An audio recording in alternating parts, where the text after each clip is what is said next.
సంవత్సరాల తరబడి ఎన్ని మందులు వాడినా మీ మోకాల నొప్పులు తగ్గట్లేదా? ప్రాణ పెయిన్ క్లినిక్ లో అత్యాధునిక చికిత్స.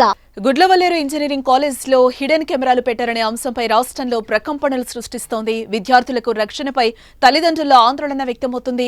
సాటి విద్యార్థిని ఇలాంటి ఘోరానికి పాల్పడిందనే ఆరోపణలు విస్మయానికి గురి చేస్తున్నాయి. ఇక ఈ ఘటనను ప్రభుత్వం సీరియస్ గానే తీసుకుందని చెప్పుకోవచ్చు. ముఖ్యమంత్రి నారా చంద్రబాబు నాయుడు విచారణకు ఆదేశించారు.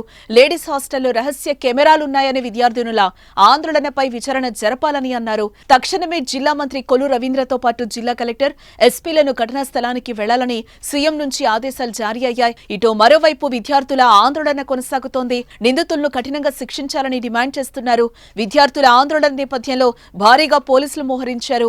హాస్టల్ విద్యార్థులను బయటకు రాకుండా అడ్డుకుంటున్నారు. నిజానికి కొద్ది రోజుల క్రితం వాష్రూంలో సీక్రెట్ కెమెరాను గుర్తించినట్టుగా విద్యార్థినులు ఆరోపిస్తున్నారు. ఏ వ్యవహారంపై కాలేజ్ యాజమాన్యానికి ఫిర్యాదు చేసినా ఎలాంటి చర్యలు తీసుకోలేదని విద్యార్థులు మండిపడుతున్నారు.